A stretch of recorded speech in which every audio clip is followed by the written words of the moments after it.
17 बोसोर बिपिएफनि जि सासन बेवहाय बिथाङाबो सासे दैदेनगिरि जाबाय आरो बे हाग्रामा महिलानि जिथु दैदेननाय बे समाव मा सिस्टेम दंमोन मा सिस्टेम दं बेनि माखौनो बिथाङा फिन होदों खिन्थु दा जिखिनि बिटिसि ओनसोलाव बिजेपिनि जायफोर दैदेनगिरि दं बिथांमोना जुदि गाबोन पावाराव फैबा हयथ' हाग्रामानि 17 बोसोर जिखिनि जादों बेखिनियाबो जायाबो जानो हागौ। नोंथांमोननिसिम जे आङो मोनसे इम्पर्टेन्ट एबा गामि एरिया सिंनि भिडिअ लाबोदों रायजोफोर। दा गामि एरिया सिङाव जोंनि गामि एरिया एबा ग्रासरुट लेभेल सिङाव ओरैबायदि दंबावो दासिमावबो जे जायफ्रा भिडिअ खालामो एबा रिल्सफोर खालामो एबा जेनेबा जिखुनु हक जा इउटुबफोर खालामो बैफोरबायदि मानसिया मा होनो बैफोरबायदि मानसिखौ स्लें लेंगुवेज बाहायो। जों जेन'बा आं बुंला दा दङ मानसिया खिन्थु सम बोथोर जुदि जायोब्ला बे मानसिखौ बोरैबा खेबनानैबो हगारनो हागौ। दा बैफोरबायदि मानसिया मा होनो भिडिअ बानायग्रा एबा रिल्स बानायग्रा बैफोरबायदि ससियेल मिडियायाव ओंखारग्रा मानसिफ्रा मा होनो गुन्दा गुन्दि जोबनो। अब्ला रायजोफोर मा बुंगोन बेबायदि मानसिखौ ना जायफोर बै मानसिया जायफोर भिडिअ बानायो रिल्स बानायो बैफोर रिल्स बानायग्रा मानसिया बेबायदिनो आरोखि। अब्ला बेबायदि मानसिखौ मा बुंगोन ना ससियेल मिडियायाव ओंखारबाय जखन माखासे बुस्थुखौ जे निउस बानायबाय जखन बै निउस खेबग्राफ्राबो बे एके सेमनो गुन्दा गुन्दिनो आरोखि। हिनजाव बेदिनो सोरबाया फिसाय गदाय लाग्रा बा सोरबाया हिनजाव गोसथोग्रा बेबायदि गोजानो आरोखि। बैसोर बेबायदि मिडिया खेबग्रि मानसिफ्रा बिसोरबायदि जोबना अब्ला रायजोफोर अब्ला नोंथांमोना मा बुंगोन जे बानायबाय जखन माखासे जाम्बि जाम्बानि खोथाखौ गनायनानैबो लानांगौ जायो अब्ला गोसोआव धर्ज हमनांगौ जायोना रायजोफोर। बेफोर आउट बाद थांबाय। दा फैबाय थानाय बिटिसि जे बिसायख'थिखौ लानानै गोबां दान्थे बिदान्थे जे बिस्वजित दैमारि सारा जे माखासे सिगां जे खोथाफोर UPPLआ एबा बिटिसिआव गावहानो खुंथाय गोहो एबा गावहानो एबा जे 50 क्र'लाव माब्रै थाफैखो बिटिसिनि फैसाखौ बेसेबांखिनि बाजेट दं गैया मावदों मावाखै बे खोथाखौ क्लियार होदों। अब्ला रायजोफोर नोंथांमोना नायनानै ला ना दे बिस्वजित दैमारि सारा जे बुंनायनि सायाव जे चिफ जे डिपुटि चिफ गबिन्द चन्द्र बसुमतारी सारा मा रोखोम खोथाजों लाजिनाय खोथाजों बुंदों एबा फिननायखौ होदों बुहुत इन्टारेस्टिं नायनानै लाग्रोनि। दैमारि बेसेबां सिस्टेमनि गेजेरजों सोलिबोदों बेखौ जोंबो मिथियो। कारण थांनाय 17 बोसोर बिपिएफनि जि सासन बेवहाय बिथाङाबो सासे दैदेनगिरि जाबाय आरो बे हाग्रामा महिलानि जिथु दैदेननाय बे समाव मा सिस्टेम दंमोन मा सिस्टेम दं बेनि माखौनो बिथाङा फिन होग्रोदों बिनिफ्रायसो खोथा बुंदों।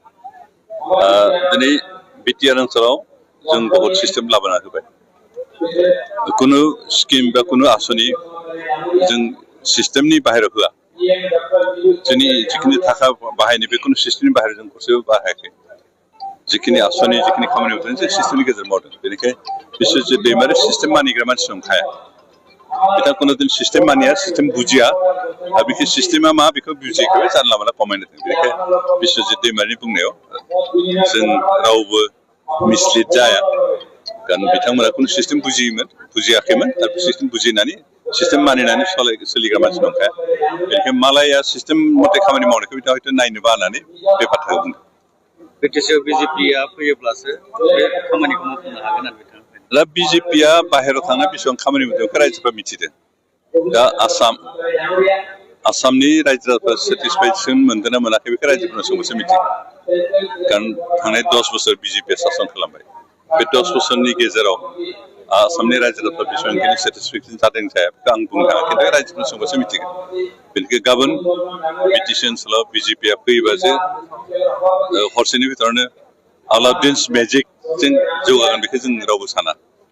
कारण बिजेपिनि दैदेनगिरिफ्राबो मानसिसो आरो मानसिनि भितरावबो मोजां मानसि फैबासो जौगानो हागौ। खिन्थु दा जिखिनि बिटिसि ओनसोलाव बिजेपिनि जायफोर दैदेनगिरि दं बिथांमोना जुदि गाबोन पावाराव फैबा हयथ' हाग्रामानि 17 बोसोर जिखिनि जादों बेखिनियाबो जायाबो जानो हागौ बेनिखायनो बिश्वजित दैमारिनि बाथ्राया जेबो मुल्य गैया जों बेसेन दं होननो सानो सासे खिन्थु बिथाङा प्रट'कल मानिग्रा मानसि नंखाया सिस्टेमखौनो बुजिया सिस्टेम मानिग्रा मानसिना प्रट'कल बुजिया बेनिखायनो प्रट'कल भंग खालामनाय बिथाङा बे जानला मोनला बुंलायबाय थायो बेनिखायनो जों बिथांनि बुंनायखौ गुरुत्व होआखै खेरायाखैबो जों जोंनि मावनांगौखौ मावलांबाय थागोन बिथाङा मा बखिबाय थायो बखिलांबाय थाथों हाजारखि बुङा मानो हाजारखि खुंथाय गोहोआव लाबोनो एबा गावनि सियारखौ दमनाव दोना मानो बैसोर जे गबिन्द चन्द्र सारमोन बिनि खोथायाव एफामाखिनि गाग्लोबदों फुराना जुदि केसफोर दङब्ला बिजेपिसो नेसनेल दल नङा बियो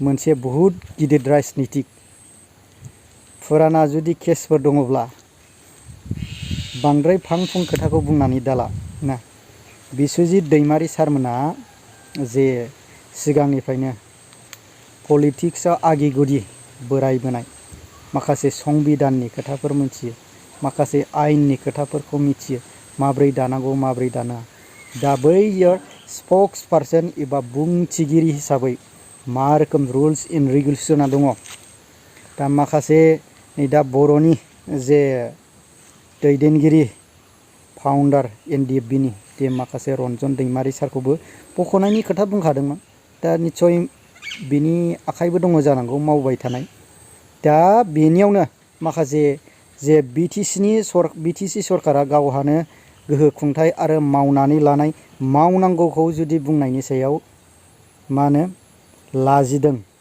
एबा दाय मोनदों अब्ला रायजोफोर मा बुंगोन जे बै माखासे दा BTC सरकारनि सायाव नांदों नंगौखायसो नांदोंना नंगौखौसो बुंदों नंगौखौ बुंनायावथ' जेबो प्रब्लेम गैया दा बे रायजो राजानो खिथाना होदों दे बिश्वजित दैमारि सारा रायजो राजानो मानो मावाखै रायजो राजानि एथ' क्रल फैदों बे फैसाखौ मानो बाहायाखै मानो थांफिननांगौ मावनो हायैखायसो थांफिनदों जुदि थांफिनाखैब्ला जे मानो थांफिनाखै रायजो राजानो फोरमायना हो बेखौनो आंनिसिमबो नोंथांमोननिसिम फोरमायनाय थाबाय आरो जायफ्रा आंनि जेके मोसाहारि इउटुब चेनेलाव गोदान चेनेलखौ साबस्क्राइब खालामनानै लादो आरो गबिन्द सारा मा फिननाय होदों बिनि सायावबो नोंथांमोना कमेन्टनि गेजेरजों फोरमायहरबानो